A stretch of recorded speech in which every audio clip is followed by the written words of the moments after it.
I want to remind you about some ways to approach some problems. I'm going to give you one more, like 3 or 4 problem assignment, if that even, where I want you to do just a couple kind of real world type problems. Whenever you get a problem that asks you, like say it gives you some kind of a mathematical model, and then it asks you, is this result possible? Like for example, one of the ones you're going to get is something like, if a golf ball is hit with an initial vertical velocity or a projectile is launched up in the air, something like that, and I give you some function that describes the height of the ball, something like this maybe.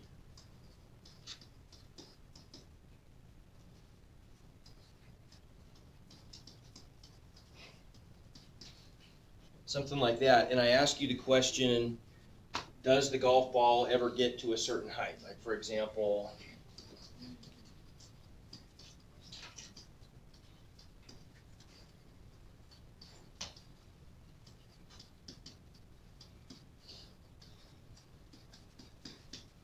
assuming we're measuring everything in feet, and time I guess in seconds, doesn't really need to specify that, but how would we know, how could we check to see if that's possible? Talk to me about this. And I'm not really going to help you at all with any of these. Maybe kind of on your own on these word problems. There's nothing you can't do mathematically. It's just a matter of interpreting the problems. So you got to think about these a little bit. But let's talk some strategies. What could we do? What kind of an answer am I looking for here? No or yes. Yes or no. That's it. Right. It's not really a number. Okay, so we could put 60. We want to know, does the height, which is h, ever get to a value of 60, right? Does that make sense? So we could set up then, when we want to ask the math guys this question, really all we're going to do is we're just going to set up an equation to solve. Right? Yeah. Okay. Now what? What do you think? What could we do?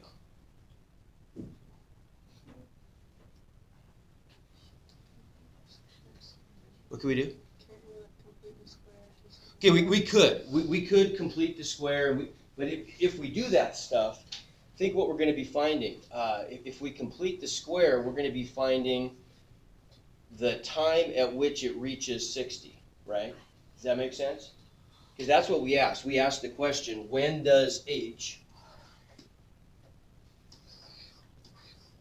equal 60?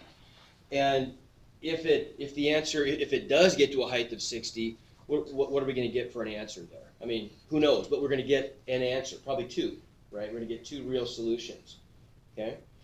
So that would work, but maybe it's even a little bit of overkill. Solve for what? T. Well, that's what we'd be doing by completing the square. Okay, with graphing technology, we could graph it. So let's take that one. What if this is on the graphing calculator part of the test, for example? If you have technology available, you could just do something like this, couldn't you? We could, if I were going to graph this function, I'd be graphing h of t, right? Everybody agree? We're going to graph that function, so we'll just call that y. So then I'd go up here and I'd get something like 64. We'll use x's for the calculator, of course. 64x minus 16x squared. And then I'm just going to graph this thing and see how high it goes, I guess, maybe, right? Because what I'm going to see here on this graph, let's have the window go from, let's just start maybe from 0 to, I don't know, 5 seconds. I'm going to set the x coordinates, meaning the values of t. So we're going to start at 0 when the golf ball's hit, and we'll just track it for 5 seconds. How would I set the y scale then? What would I do? I mean, do I want to manually go down and set y min and y max? I mean, I could do that, but it's not bad, but is there maybe a little easier way to do this? Let the calculator do some work for me? There is. 60 Say it again.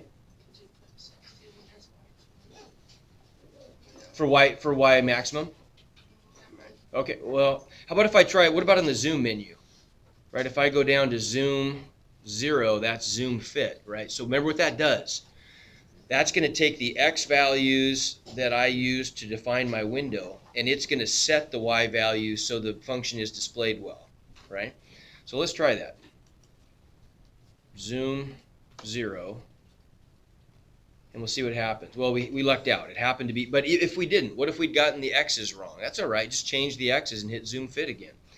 But this works okay. We can see there's the peak, right?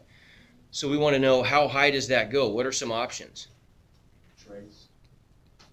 I could trace. Yeah, I could. I could hit trace, and I could type a value like, how about 2? That's pretty close to the top, it looks like. And if I hit 2, I get 64. Okay. This one is a pretty, it's a relatively small function. We could see the x value pretty well, but what if you couldn't? Another thing you could do, I'm going to introduce you to another question you can answer with a graph. We could always go second calc, and do any of those look like they might be useful to us? Maximum, yeah, maximum, right? Because with a parabola that's opening down, the vertex of the parabola, the very highest point, is going to be a maximum, right? So we could go down and choose option number 4. And then the calculator is going to prompt us for some information, like it always does. Now it wants a left boundary. So what do you think I got to do?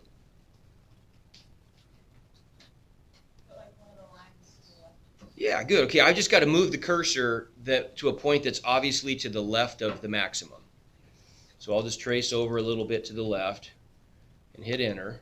And it's going to say, okay, I'm going to look no further to the left than that.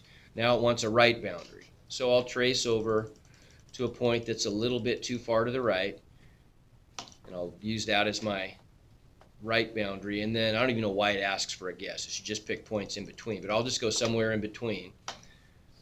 Hit enter, and I get the answer when x equals 1.9999 blah blah blah. What do you think it's really probably trying to say? 2. Yeah. And the calculator is going to sometimes, especially when you're doing graphical stuff, it's sometimes going to make very, very tiny mistakes because of the algorithms it uses to graph the function. So it's not, but you can always we're always going to be assuming that maybe we're rounding this to some reasonable number of decimal points anyway. And so you can see that that's really just trying to get to 2. And the maximum height is 64. Okay, so we got it. What's another thing we could do to see if the ball reaches a height of 60 without using any of those fancy? Okay, good. Okay, there we go. That's the way we could do it even without a graphing calculator.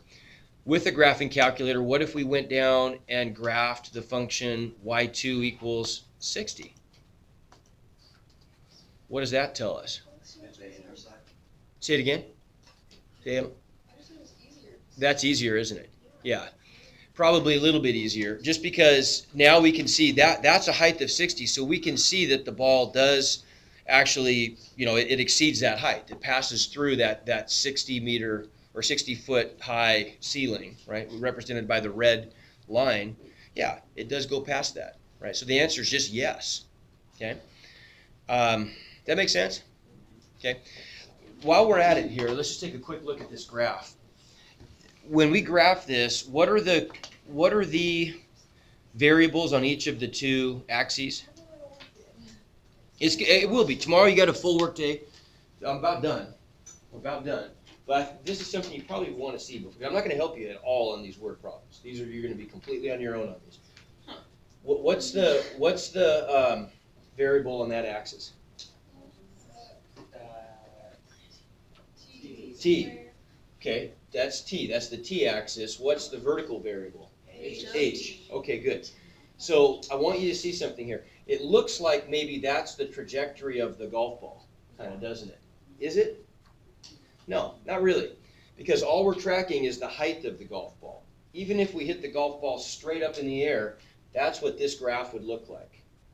Okay, so the point I'm making is don't confuse. When you think about graphs in math, especially graphs that are like physics graphs like this, where you're looking at height as a function of time, and when maybe it's a projectile, and sure, that's probably kind of what the golf ball's trajectory might look like.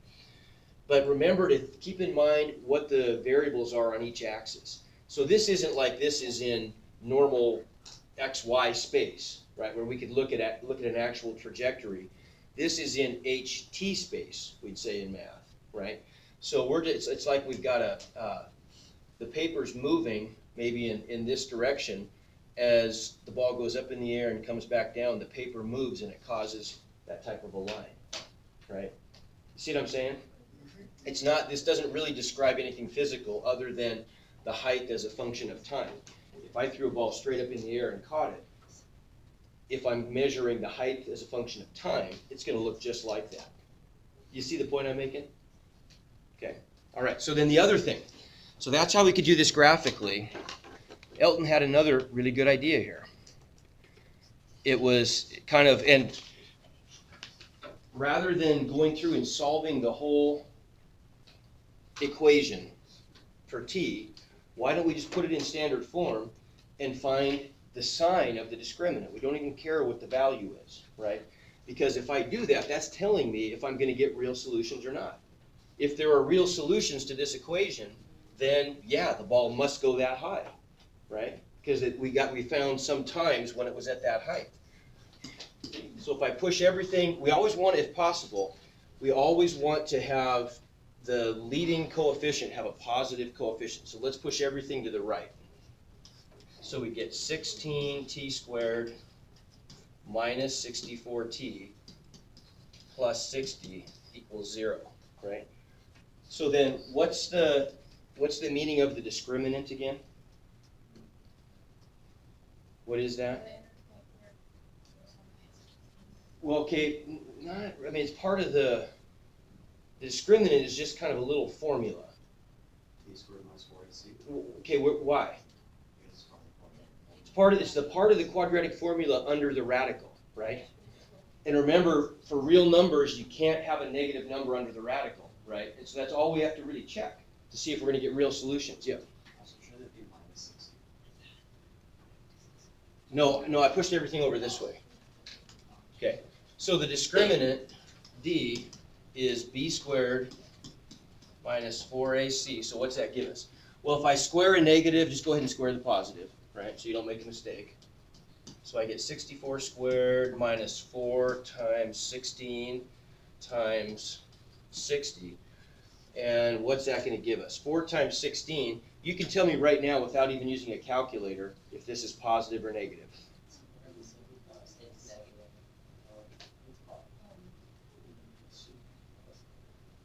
How could you do that?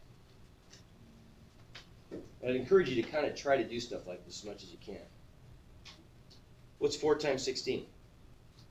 64. Okay, so then what is 64 squared minus 64 times 60 has to have what sign? Positive. 64 times 64 has to be bigger than 64 times 60, right? You know what I'm saying? So we know that's positive, and so therefore, the answer is yes. It does have solutions. It does get that high. Does that make sense? Okay. All right. That's all I have. Let you work. Grab a Chromebook. Yay.